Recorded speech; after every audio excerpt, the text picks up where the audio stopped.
Hello, everyone, and a very warm welcome to our next session. And I have a very, very special guest with me here today. Thank you so much for joining us. However, first and foremost, did you know that India's story is a 10,000-year-old epic, so I'm told? And we are incredibly lucky to be joined by the member of the Economic Advisory Council to the Prime Minister of India. You're also an economist, a historian, a writer, and an author, and you are here to tell us exactly what has shaped the story of India. So very warm welcome to Sanjeev Sanyal. Thank you so much. Pleased to be here. Right. I think we're going to dive straight into Western media. Okay. Just dive straight in there. What do you think Western media gets wrong about India, and especially as Western media is very watchful in terms of political and global affairs here as well? What do you think they get wrong, and how does this type of coverage change perceptions of the country as well? So let me say that my views on this have evolved over time. So if you asked me 5-6 years ago, I would have said they're misinformed and they need to be educated. But over time, I've come to the conclusion that it is not a lack of information, and education is not going to improve anything, because basically it is driven by certain agenda. It may be ideological, it may be corporate interests, it may be all kinds of other reasons, but it is not because they don't have the correct information. They just want to tell a particular story, and they're going to tell that anyway. And that really came across to me when, during the COVID lockdown, there was a lot of disruption everywhere in the world, and I was kind of like the unofficial spokesperson of the finance ministry at that time, and I was trying to explain to the media how we were managing our economy. Now, today everybody agrees that we did a good job, but at that time it wasn't clear. And there was a New York Times journalist who decided to interview me. And unknown to her, I recorded the whole session. And then I put it up on YouTube, so any of you can listen to it as well. So if you listen to it, you will see it's a 1-hour-long conversation in which the journalist is trying repeatedly to put words in my mouth. There's literally no interest in understanding what I'm saying. They're just trying to trip me up to say something which they would then quote. It's a different matter. I recorded the whole thing and put it up in YouTube, and it became quite a bestseller in its own right. But I'm just telling you, I don't think it's a matter of education. The good news is twofold. First of all, the Western media actually no longer drives perceptions of India, or anything indeed, in the West, because most ordinary people or even opinion makers in the West do not derive their opinions from their own media. Otherwise, President Trump would not be on a comeback trail right now if you went by their media reports, right? So since they do not believe anything in their own countries, they do not consequently believe what they say about India either. The second thing is, there are now lots of different avenues of getting your story out. So there's obviously social media of all kinds, Twitter, etc.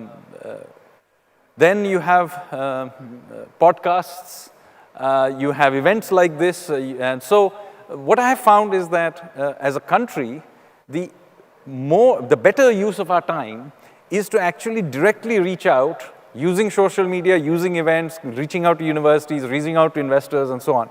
And you can see a palpable change in the narrative of India with very little change in the coverage of India in the media. So it tells you very clearly that actually we shouldn't bother so much with what the Western media says at all. So you're quite untrusting when it comes to Western media, or media, I suppose, in general, and you think... I just come to the conclusion it's irrelevant now. And as you said, agenda-driven, basically. Yes. But as you said, the rise of social media, it really has completely changed the media landscape. And as you said, you can reach different segments, and it's your own narrative at the end of the day as well. What about, recent anti-India sentiments? Do you think it's from misconceptions or a lack of understanding? And do you think that India's got to stand up for itself in some respect? Or is it just business as usual, like just carry on? So as I said, a lot of the coverage is not a misunderstanding. It is deliberate, agenda-driven narratives. And this is done in all kinds of ways. We discussed the media, but there are all kinds of other ways in which it is done. For example, you know, there is now a proliferation of these think tanks, again, mostly in the West, who now routinely come up with these global rankings of everything on Earth. And in all of them, almost, India does spectacularly badly. So, for example, if you have the Global Democracy Index, you know, we'll be lucky if, you know, the world's democracy gets ranked anything above 90. Okay, there'll be the Global Academic Freedom Index, in which, ironically, India is ranked below Afghanistan. And then there is the World Media Freedom Index, in which also we are below Afghanistan and Pakistan. So, what I'm trying to say is there's not even a pretense of trying to be fair to India. Now, historically, what we used to do is to try and explain to these think tanks and so on. I've written myself lots of papers, some of you have read it in the newspapers, etc., showing how their methodology is absolute garbage. And yet, these are still done. So, you know, what can we do about it? One is, as I said, this lives in the world of social media. We actually talk to the investors. We actually talk to, you know, academia. We actually talk to the general population. And there's been a palpable change in India's image internationally, irrespective of these sort of think tanks, media, and so on. And so, my own view is that the time has come. One is keep doing what we are doing, succeed. The best antidote to all of this is to actually succeed. The second is, at some point in time, India and more generally the global south will have to build up its own think tanks, its own capability of creating indices, rankings, etc., and basically be able to reverse the gaze. Until this is done, we will have to use other media, but basically we should not pander to this. That's the main point I'm making. There is no real reason to pander to it. So, reaching out to sort of different areas globally, do you think the global perception that's on social media and are using different avenues, they have quite a good perception then? Absolutely. I mean, the Honorable Prime Minister himself has some 78 million followers on Twitter alone. Why does he need some broadcasting corporation or something to be talking about him? He can say whatever he wants to say directly. So, how do you think that the growing Indian diaspora across the world has also changed perceptions and the narrative of India as well? It has in multiple ways. I mean, obviously, the success of India's diaspora globally has changed things, and I'll tell you how it has changed. If you went back to the early 90s, as recently as the early 90s, Indian diaspora was seen as poor immigrants coming to the country, somehow trying to make their lives. By the 2000s, that image changed. Okay, these are the IT guys. So it still happens to me occasionally. I'm in some airport somewhere in the world, and somebody will walk up to me and say, you know, my computer isn't working. Can you do something about it? And, you know, assuming that I actually understand anything about it. And by the way, switching it on and off works. That has also now moved on. We have our image has changed further because as Indian CEOs have gone on to lead some of the biggest companies in the world, the UK and many other countries now have Indian origin prime ministers and presidents and so on. So I think over time that image has changed and that has reflected back to how Indians are perceived back in India, because, you know, much of this had at the back of their mind certain preconceived colonial era images, certain, you know, with culturally loaded images of what Indians are, and their obvious success outside of India does reflect back to the mother country. Well, as one of the key policymakers that actually runs the Indian economy, the economy, as we've seen, you know, has rapidly evolved. You are literally the world's fastest major economy in the world right now. So how has that evolution reshaped as well the narrative, and what are the implications when it comes to future growth as well? What do you think is going to happen off the back of that? Well, size matters in terms of your narrative because other people are trading with you, they are investing in you, your geopolitical sort of bulk goes up. So there's no doubt that India's image in very recent times, particularly coming out of COVID, has completely changed. And so, obviously we will be in the next 24 months or so become the world's third largest economy. We are the world's fastest economy already by some margin. So this matters, but let me give you another area where we have just in the last 6 months established itself geopolitically. Not many people, even in India, realize that the Red Sea and the Suez Canal, that entire trade route, is basically currently functioning because of the Indian Navy. And so what it has done is, out of the bat, India has become kind of the single most important security provider in the Red Sea, Arabian Sea area. And so as we evolve as a major security provider in the Indian Ocean region, India is playing a geopolitical role which even a year ago people would not have imagined we would be playing. Mm-hmm. In fact, we would ourselves not have imagined we are playing, but we are playing it. So we are beginning to fill out spaces as we become bigger. And others recognize it. And of course, the idea is now to build partnerships with others so that, we would like to go on this long journey and we would like to have our friends along with us. So what does that long journey look like? What is the sort of next chapter when it comes to India's global narrative? See, it's one thing to be the world's third largest economy, but do remember we are the world's largest population.